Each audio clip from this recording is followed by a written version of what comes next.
Hiring engineers right now is kind of broken. AI resumes, fake profiles, people who look senior on paper but can't ship anything real.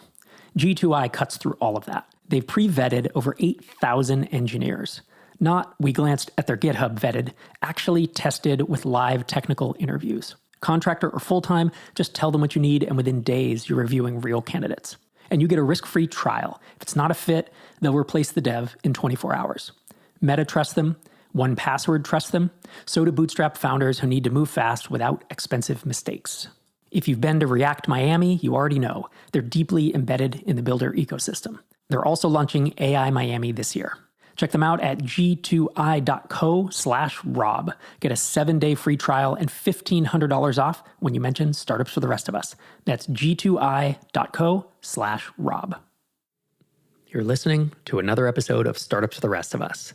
I'm your host, Rob Walling, and in this episode, I welcome Adam Wathan, co-founder of Tailwind CSS, to the show.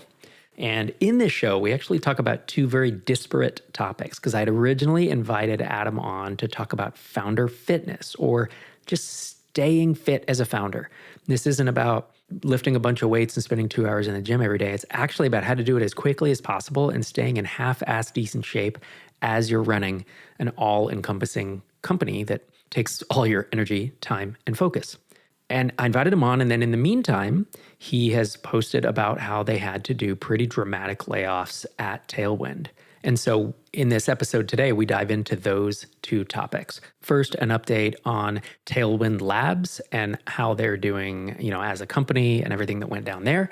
And then we switch it up and head into founder fitness.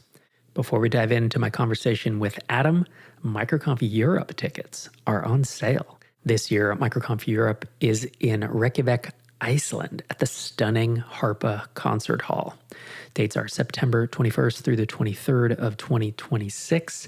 We've already announced our first couple speakers, but I would guess we will sell out long before we announce all the speakers. 2 speakers in addition to myself include Agnes Jaunasane of Agelix and Corey Haynes of Conversion Factory. You can head to microconfeurope.com to grab your ticket. Tickets will never be less expensive than they are today. And as you know, ticket prices go up every month or two, and we've sold out every event for the past several years. So if you want to come hang out with me and, about 150, 175 of your favorite bootstrapped founder friends, you should head to microconfeurope.com. And with that, let's dive into my conversation with Adam.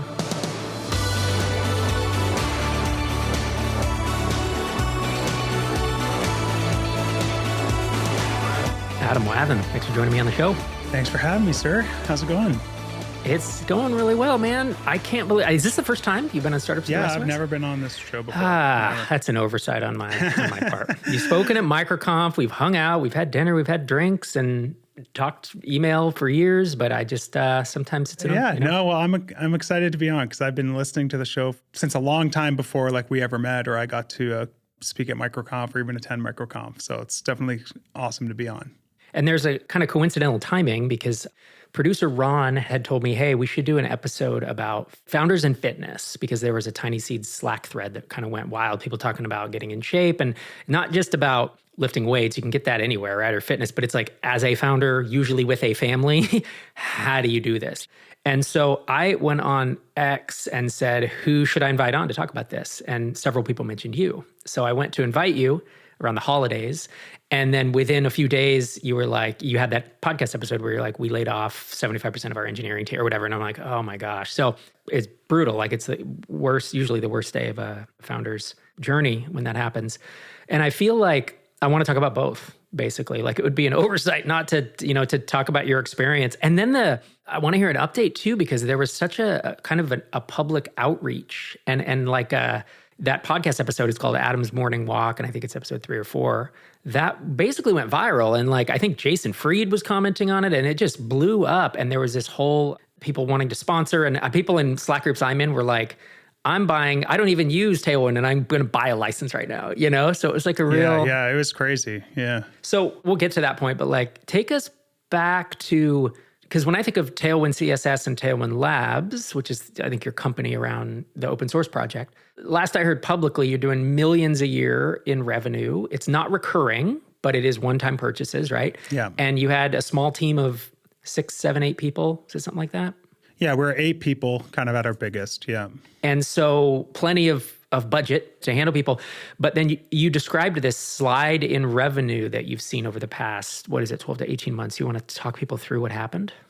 Yeah, like 2 years. Yeah, I guess so. I mean, I don't know how far back we go, but basically, Tailwind, obviously a really popular project. It's kind of become sort of a de facto standard, it feels like, for building new front ends for websites. We sort of hit a peak, I would say, in revenue at the beginning of 2023. So this was kind of like right before ChatGPT first came on the scene and people started getting excited about AI. And also just right at sort of the peak of Tailwind's, I guess you would say, growth. It sort of feels like it's sort of saturated the developer market at this point. If everyone's heard of it at this point, whereas kind of back then people were still coming into it and switching to it from other things. So right around that time is when we were sort of doing the best. And I think there was a bunch of factors there. Again, our business model was one-time sales. So the more new people are finding out about it, the better for us versus just the market saturation sort of point. There also wasn't as many people building competing products, which that never lasts forever, but that's a nice spot to be in, especially not as much free open source competition. And yeah, the AI stuff hadn't really happened yet. And then, we were doing really, really well at the beginning of 2023. We've always tried to pay people more than they'd probably get somewhere else. That's something I've taken a lot of pride in, is no one ever asked for a raise at this company ever, and everyone got them multiple times. Yeah, so we were doing really well then. And then things started to sort of slow down gradually over time. But the way I described it on the podcast is it really felt like a sort of boiling the frog scenario, because it was just happening so gradually that in my mind, every month just kind of felt oh, we've sort of hit the bottom. You know what I mean? Yeah, we had this really booming period, but it's dropped off and we've sort of hit a stable floor. And it sounds sort of silly to say that, and even just talk about me sort of passively making assumptions about that.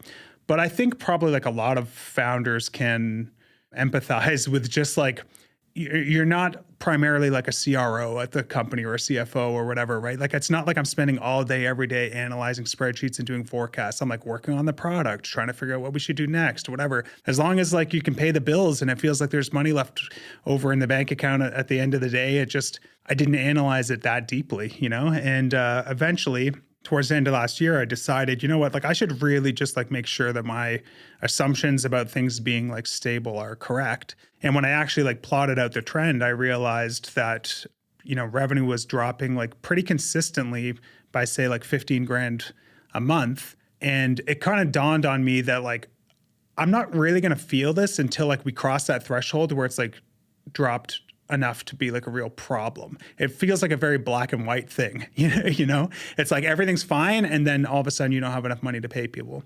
And I realized if the trend continued, we weren't going to be able to make payroll within about 6 or 7 months.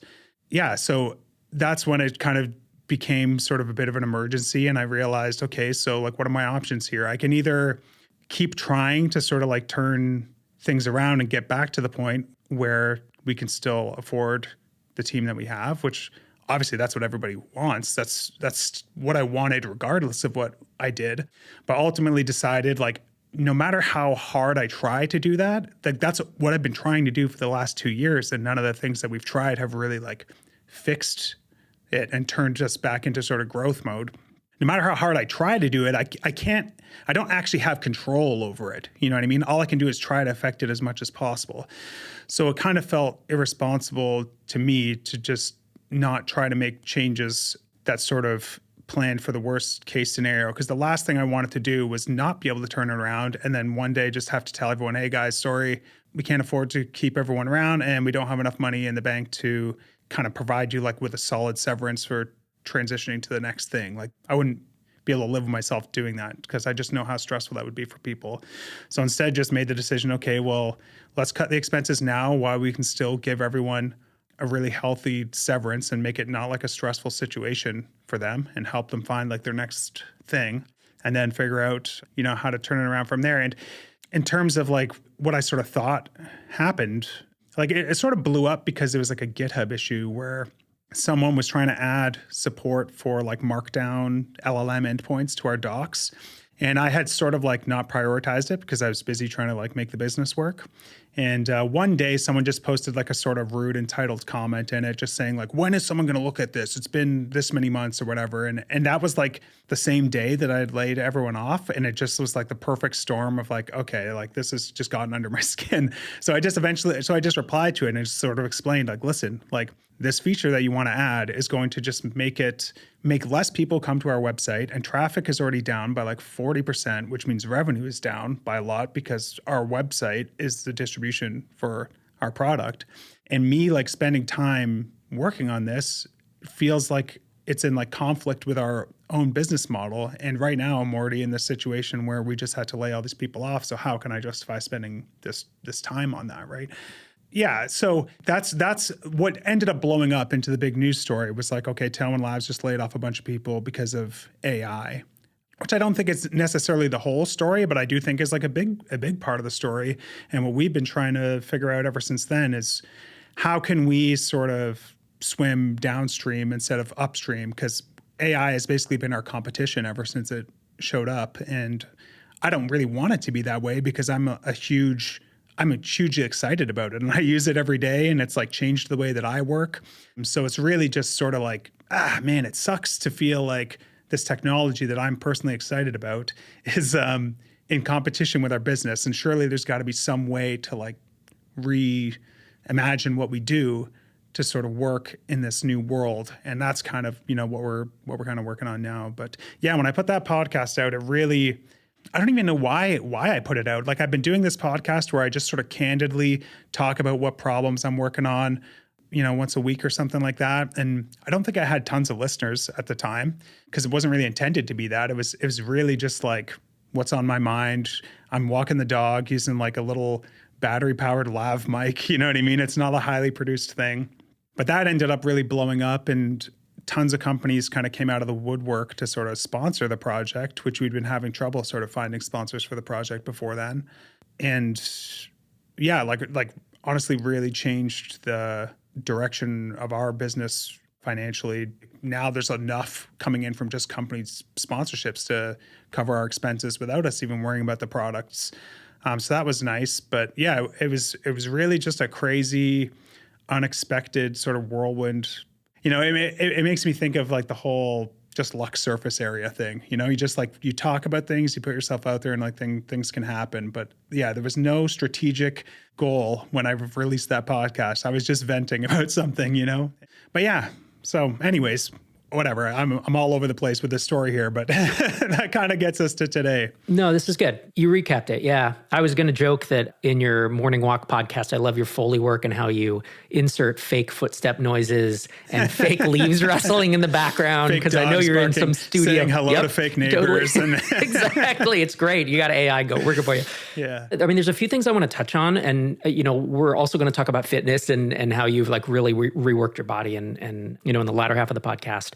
But there's a couple things that I'm wondering, and I've heard you talk about them over the years, that I'm wondering if you and I could Monday morning quarterback them and say like, if 3 years ago you had tried this, do you think as the founder or as the co-founder, I guess, and most knowledgeable person on this, do you think this would have changed things or not? And there's a couple things. One is recurring revenue. Yeah, no, let's talk about it. Yeah, I heard you talk about it on your podcast because someone wrote in to Startups for the Rest of Us and said, Adam Wathan was talking about this, and Hackers Incorporated, I think was your show. Yeah. And you were talking about how it wouldn't work being recurring. And then Ruben and I here answered the question of like, here's how we might think about it. We had like 2 or 3 ideas. That one, so. Oh, really? Oh, I should send it to you. It's probably like a year old now, maybe more. And all that said, when you posted the episode about how you had to lay people off, there were some private Slack groups I'm in where founders were like, oh, I wish he'd just charge a subscription because I would pay an annual fee for it, right? And I'm not saying that 3 people saying this in Slack groups means you should have or anything. But of course, I'm the recurring revenue guy. Like I believe I've done one-time sale businesses. I've had them. And I remember how swingy they were, because in the 2008 financial crisis, I lost 90% of my revenue from one month to the next. And I was like, it's because it's not recurring. And I think you've commented that like you're down maybe 70% from peak revenue. And so the thought I have, and I know it's dicey because it's tricky because you have a developer component. And should you charge, because what is it, like $300 or $400 one time? Is that about what it is? Yeah. Could you charge that? The question is, could you charge that every year? Or would you charge $400 up front and then charge $100 or $200 a year as a maintenance fee? Something like that. Do you feel like, looking back 2, 4, 5 years, do you wish you'd done that? Or I guess, what are your thoughts on it? Yeah, no, it's a good question. I honestly don't think so. There's some things that I maybe would have done differently. I think we probably could have done subscriptions for team licenses from day one, which would have honestly probably been enough to make like a pretty substantial difference. Because I just don't think businesses are as sensitive to like the one-time versus subscription thing, especially if it was just like an annual thing as maybe individuals. And I think there's more justification for it too, because you have different people joining the company and leaving the company, and you want to keep maintaining access for those people, whatever. But sort of like the strategy for us when we picked the one-time pricing model was really thinking about how like value is delivered in the shape of the product at the time. It's a bunch of website templates and components and stuff like that. And you could subscribe and download everything and then cancel and have everything and then come back 6 months later, subscribe for 1 month again and download anything new and then leave, And that just felt like it's not the same as like a SaaS product where you're coming in there and using it every single day. I think like an annual subscription could have maybe worked, but I still believe that like our conversion rate was a lot higher because there wasn't that like subscription friction. And a big part of our mentality for it too was like, I don't know how long Tailwind's going to be popular for.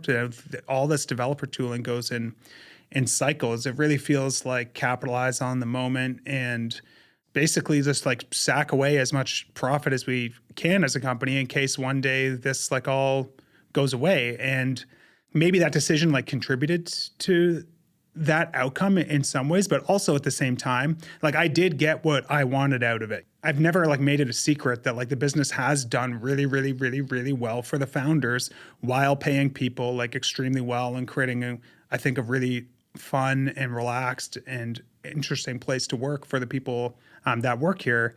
But at the same time, like, okay, even if I've put away enough money that it feels like I basically gotten an exit out of this business in a lot of ways, that doesn't mean that once the cash flow and expense balance is like out of whack, we still have to make changes at the company, which sucks because it doesn't make sense to like, personally like subsidize a business that's like not working on its own, of course. And I think that's like a topic that I think like the general public hasn't run a business, I think maybe does have a little bit of a hard time empathizing with, but any business owners I've talked to, of course, like understand that, like you wouldn't invest your own money into a business that's not working, which is basically what you'd be doing then. And then you're also stringing people along, like keeping them in a job at a company that isn't working. You know what I mean? Like they should be taking different opportunities and doing something else anyways, I guess I believe that we would have had to figure out a way to make it feel more like a subscription product to really justify a subscription. And maybe that's like what we should have focused on. And I'll say like the next thing that we're working on, we are planning for it to be subscription revenue. You'll be happy to hear.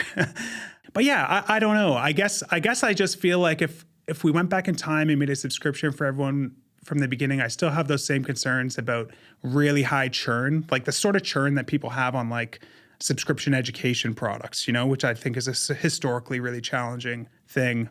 I also just think like we would have just made less total in revenue along the way. And if we found ourselves in this current environment where like people are still choosing to use AI to like generate UI stuff instead of paying for a product, they would have canceled anyways, So I can't go back and A/B test it, you know what I mean? But I guess my point is I don't really look back with regret as if like we made a mistake, because like obviously it sucks to lay people off and be in this like situation where revenue is dropping.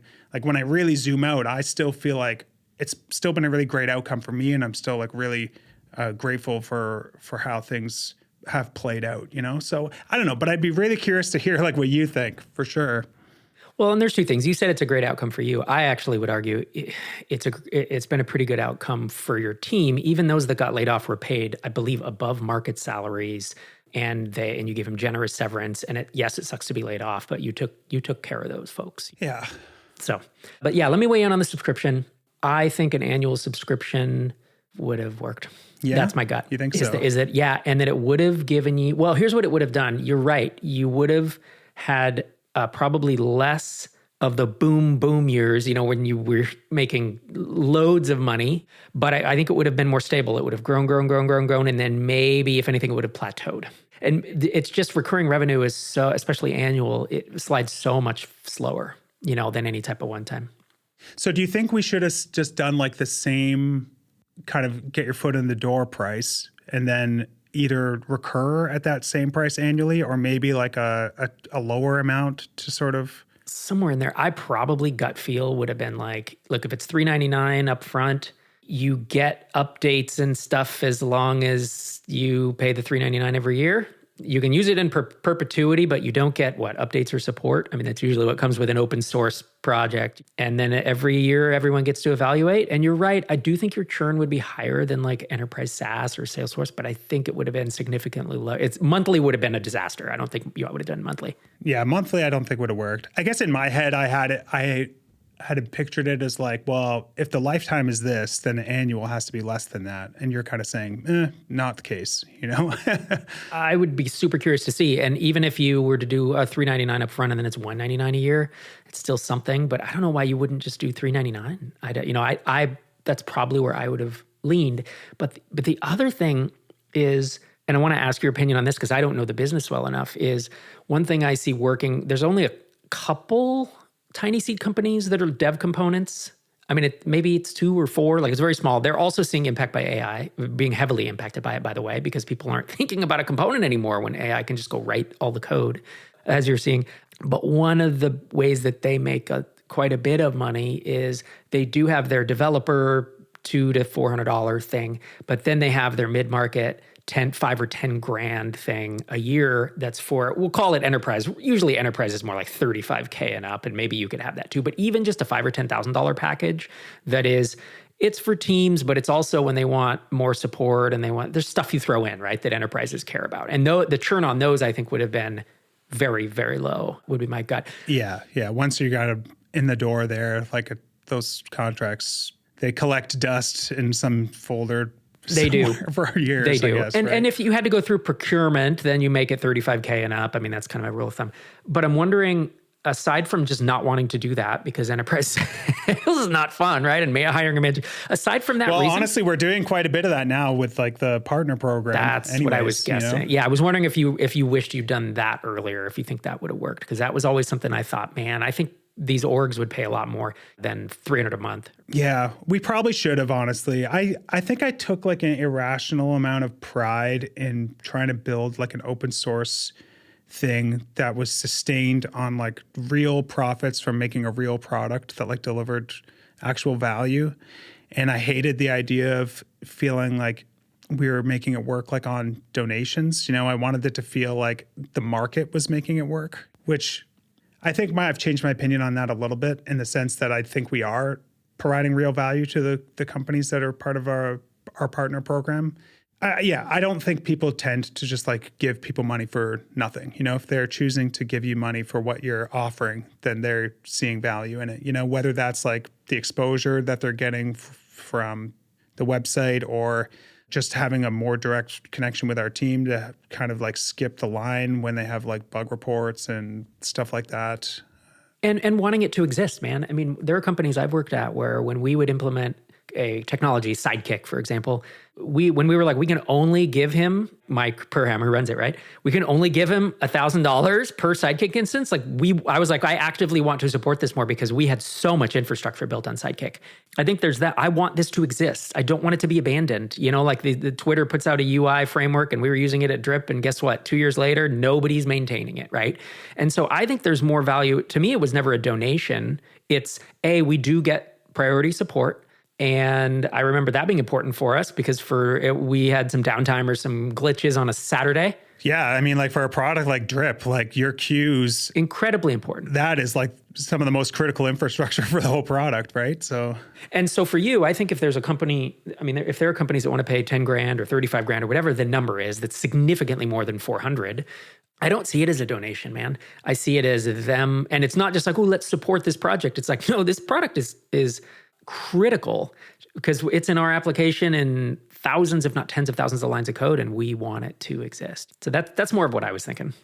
Yeah. And a lot of people see that, which is good. It's like an insurance policy, you know, which I think, yeah. So I'm glad like we ultimately did that. That's like worked out really well, especially with that podcast that came out. It just created this perfect storm where we had magazines writing articles about the impact of AI on our business and other businesses now kind of wanting to be on the good side of that PR and sponsoring us and stuff. So yeah, that really was a welcome surprise, of course, just having all that stuff set up to even be able to take advantage of that moment. So really grateful that worked out the way it did, for sure.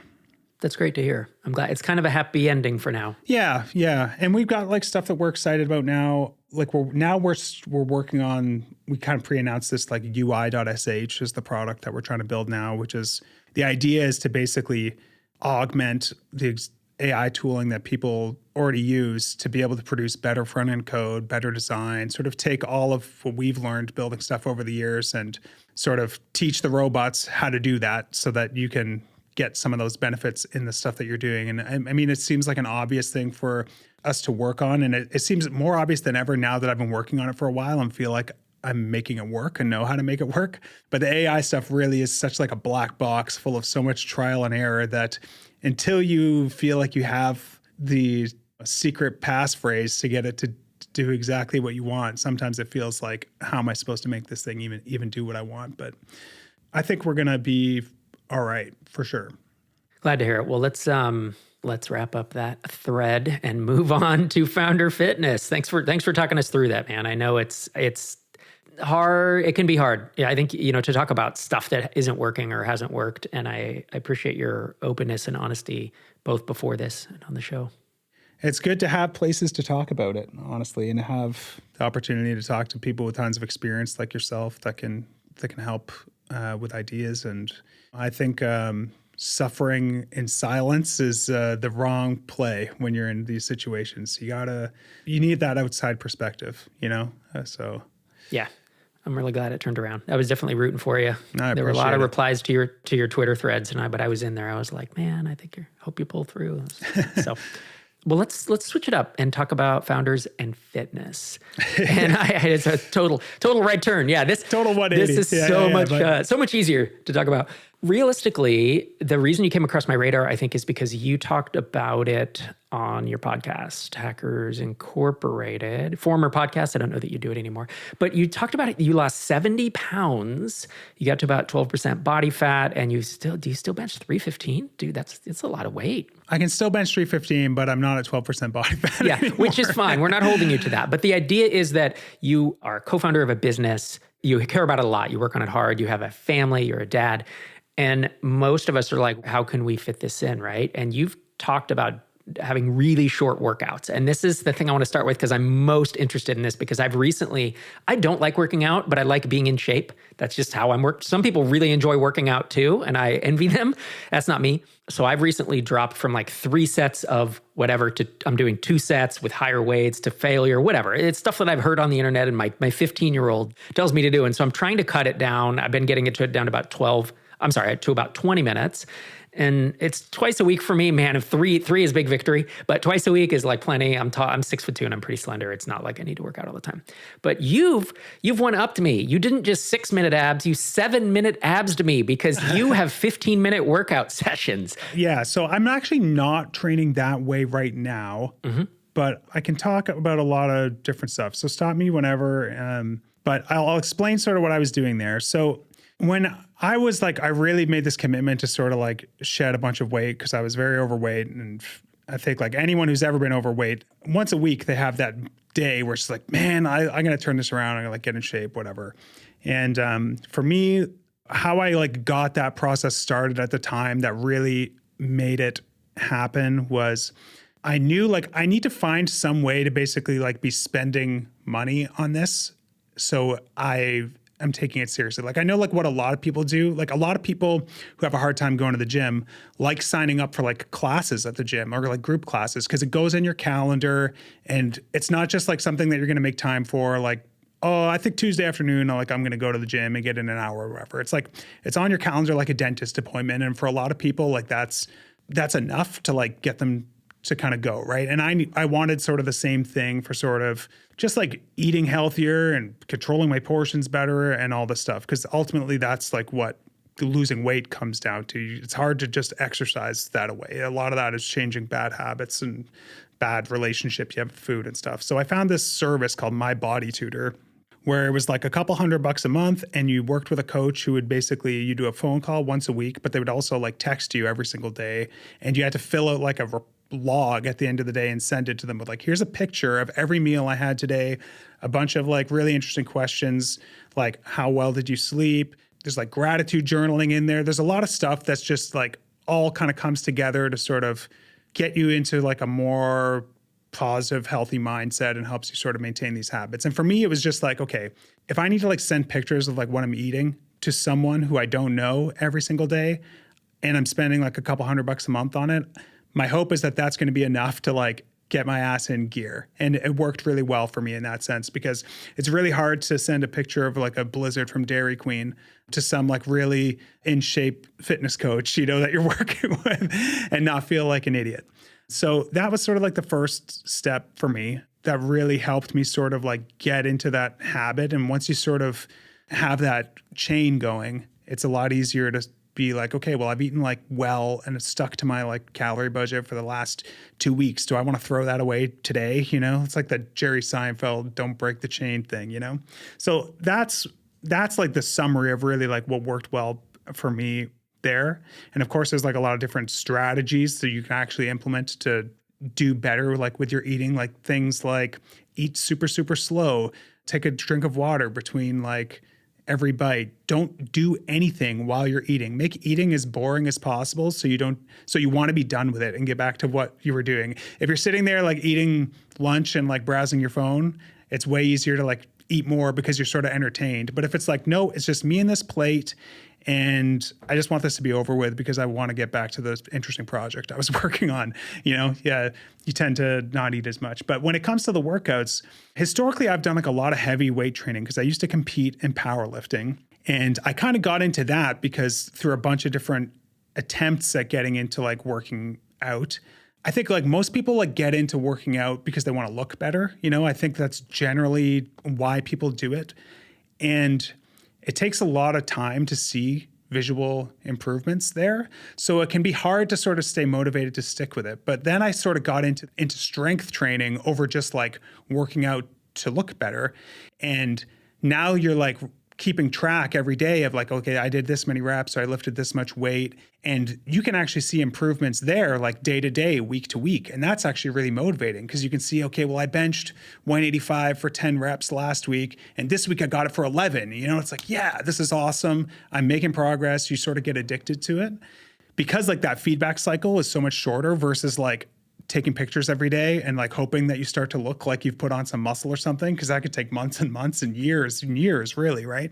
I just really got into that. And like I'm sort of an extreme person with like most things that I do. And sort of like the extreme version of going to the gym and doing strength training is like competing in powerlifting and trying to like lift more than everybody else and lift as heavy as you can. So I kind of got into that. But that form of training like didn't really work well when I was trying to cut down a bunch of weight, because no matter what, unless like you've never been to the gym, if you're trying to lose weight, like you're going to get weaker in the gym because your body doesn't have as much fuel as it did before. And your body isn't this perfectly efficient machine that can burn only fat and not lose like any lean body mass or any muscle or anything. So if I was trying to squat heavy and bench heavy and whatever at the gym, like my numbers were going to go down. And I worried that was going to sort of like hurt my excitement and motivation. So I wanted to restructure my workouts into something that felt like getting lighter and losing fat was going to like make my performance at those workouts better.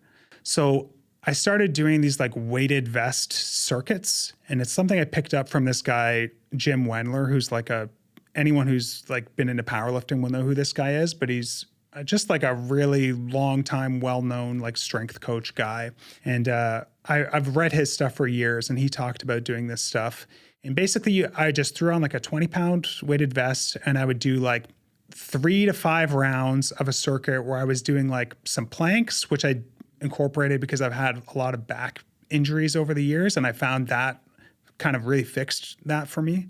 And then like weighted push-ups or weighted dips with the weight vest, and then just body weight squats with the weight vest, or maybe holding a kettlebell or something like that.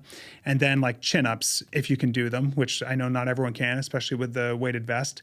But I would do like, say, 15 squats with like a kettlebell plus the weight vest, 10 push-ups, and then like 5 chin-ups. And I would do 3 to 5 rounds of that. And the nice thing was, like, as you get like lighter, all those movements get easier, which means you can sort of complete it in a faster time. So I was like tracking the time that it was taking me to do this, and it was maybe taking me like 15 to 17 minutes to do 5 rounds, and eventually got that down to like 8 or 9 minutes to get through 5 rounds. And I would just go for a walk with the dog in the morning for like 30 minutes with the weight vest on, and then just go straight to the garage, to the gym after, and do that workout. And I would do that like 5 days a week.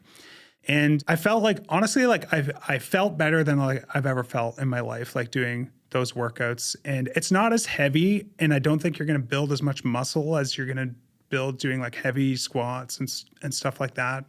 But you can make it harder for yourself just by like trying to increase the velocity, for example, that you're doing a push-up. Like if you push yourself up like kind of at like a comfortable pace versus like try to really throw yourself up as hard as you can make like a set of 10 push-ups like way harder. You know what I mean? And you can increase it to up to 10 rounds or something if you really wanted to. But I found like for me, the sweet spot was like 3 to 5, depending on how much time I had that day. And maybe on the last round, I would do like more reps of each exercise and just really try to get like a pump or something, you know? It was really awesome. And I felt like it really improved my like cardio too, without having to do like kind of more traditional boring cardio. Like, well, I find it boring anyways. So yeah, like that really worked well for me because it worked with the weight loss goal that I had. It kept the workouts nice and short, and they're not like super intense workouts that you get super sore from. So you can kind of do it every single day, which is good for kind of building that habit. Same with like the eating. It's so simple, and it worked really well for me. What I like about it is it crushes the I don't have time piece, because that's always for me is I don't have time to do this for an hour or whatever. We have dumbbells up in we have a rooftop deck, and there's an area there where we have dumbbells, and the 3 of us who live here now, because we have a 15-year-old and Sherry and I, we share them. And so I don't have a weighted vest, but I do similar circuit workouts that are just, and I'm breathing heavy. And again, by the time I get to about 20 minutes, I'm usually like, man, I'm so done with this. And I always feel guilty about that because I used to, look, when I was in high school and college, I was an athlete. I ran track, played football. And I mean, I'd work out 2 straight hours, like 4 or 5 days a week, alternating legs and everything. And there's just no chance I'm going to do that. And so I always feel like a failure. So it kind of made me feel a little better of like, because I'm fine with my results. You know what I mean? Like I don't like working out, but I like being in shape just because I like feeling that. So I find it really fascinating because I haven't heard anyone else talk about doing, I mean, you're talking about doing an 8 to 12 minute workout, and that's pretty amazing. Yeah, I do think like the 80-20 on that stuff is a lot. You can get a lot more results in a lot less time than I think people think they need. And that type of workout too, you don't need to go to a gym to do that. You don't need like any equipment except for like chin-ups or something, you know, but you can find some, I mean, you can get a doorway chin-up bar that you can put like over the trim and throw like a resistance band around it or something if you're not strong enough to do a chin-up to make it a little bit easier. And like, that's basically all you really need, you know, like you're not going to get into like competitive bodybuilder physique or anything doing that, but you're going to be in the 1%, you know, if you're consistent with it. So did getting in shape, do you feel like it made you a better founder? Like, did you notice a difference in your energy or your decision-making, how you handled stress? That's a good question. It's a little tricky. I think yes, overall, but I'll caveat that by saying at that specific time period in my life, I was so focused on dropping all that weight and getting in shape that it actually made it hard for me to give the business as much attention as I was just giving that mission of just trying to fix my health.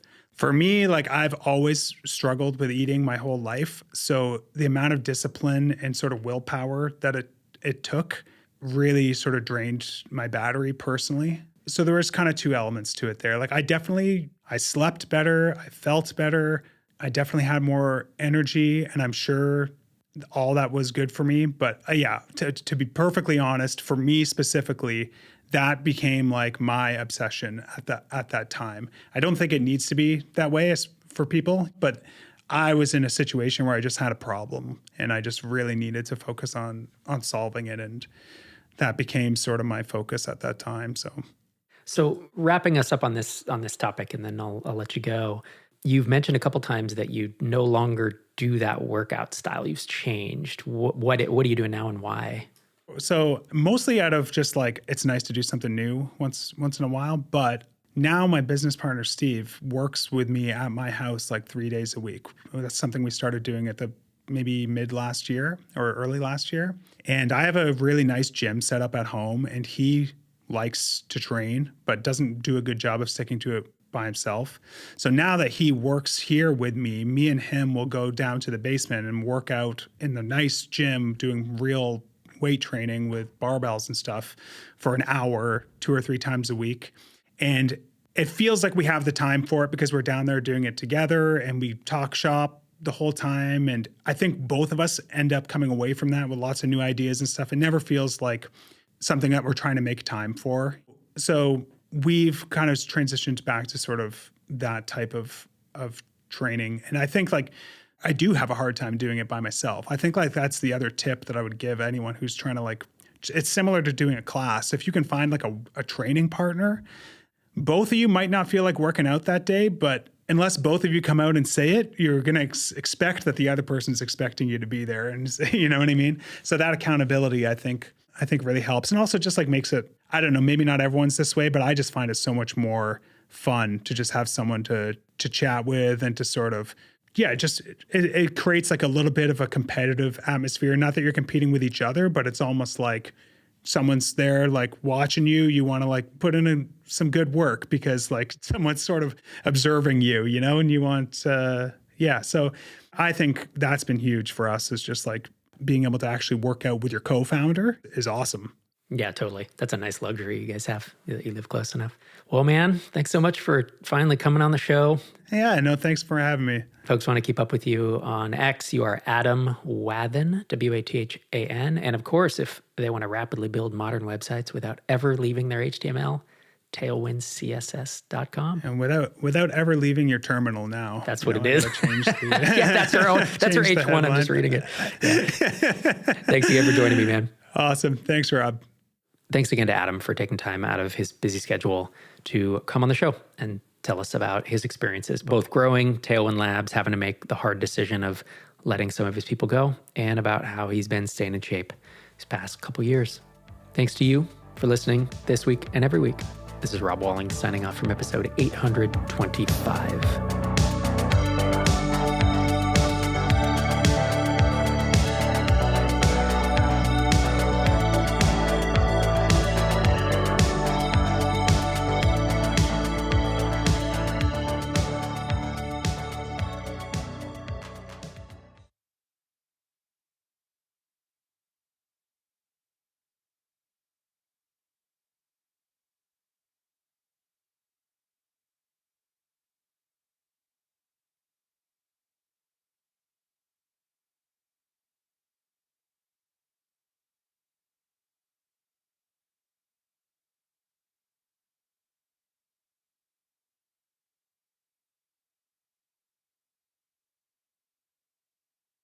Much like the track Her Majesty by the Beatles, the hidden track at the end of Abbey Road, this is the hidden track of this episode of Startups for the Rest of Us.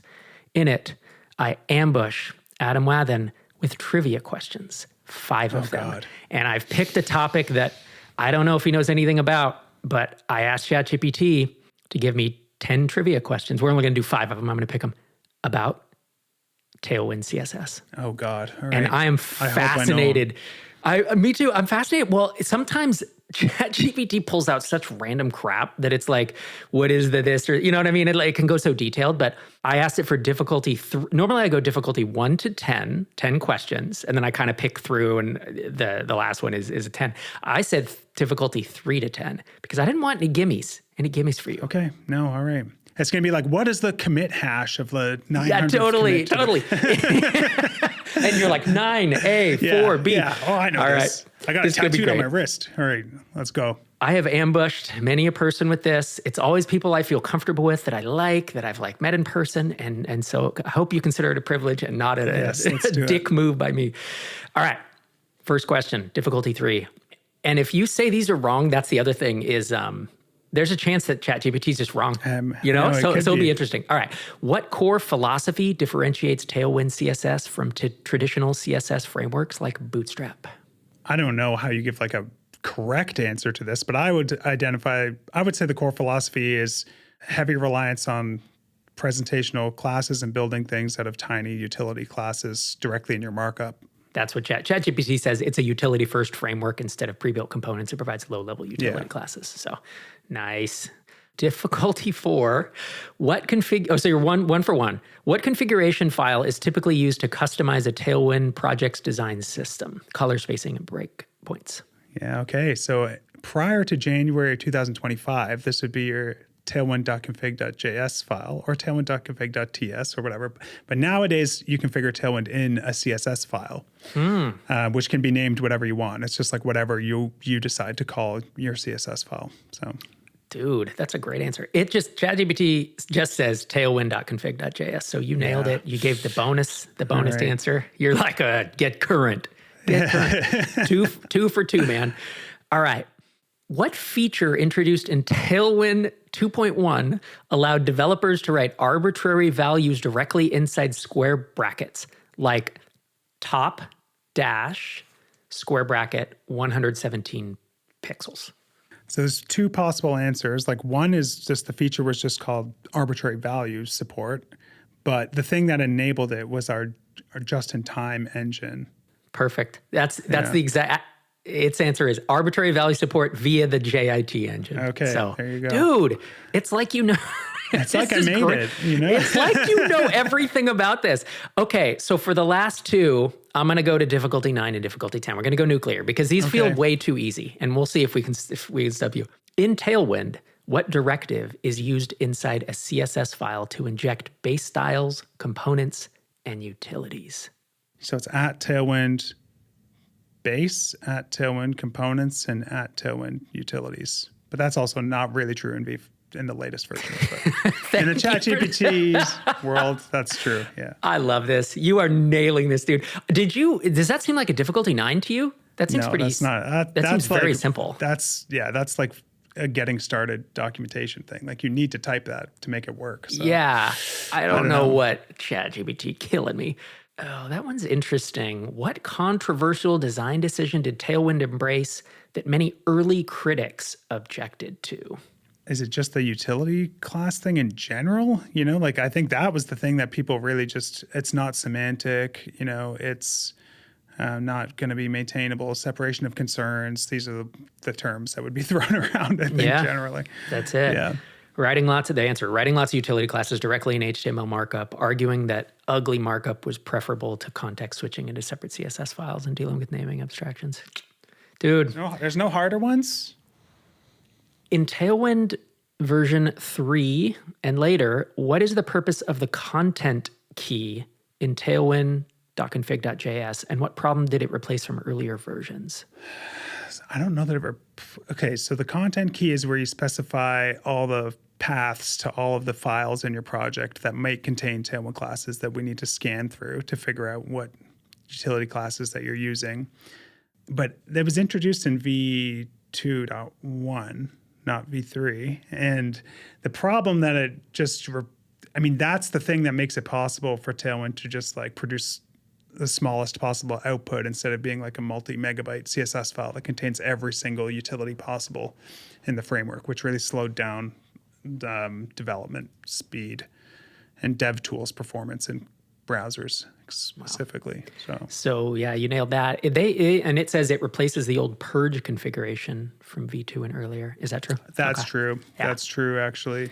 Yeah. All right. Oh, I'd give you everything. If I had said, what did it replace? I think you would have gotten to it. No, you did say that. And I literally forgot that was called that before. So yeah, no, that's good. I think let's try one more. Why can't you use @apply with every possible Tailwind utility? For example, some responsive or pseudo class variants. What's the underlying limitation? Oh, dude, that's a super dated. Is it? Question.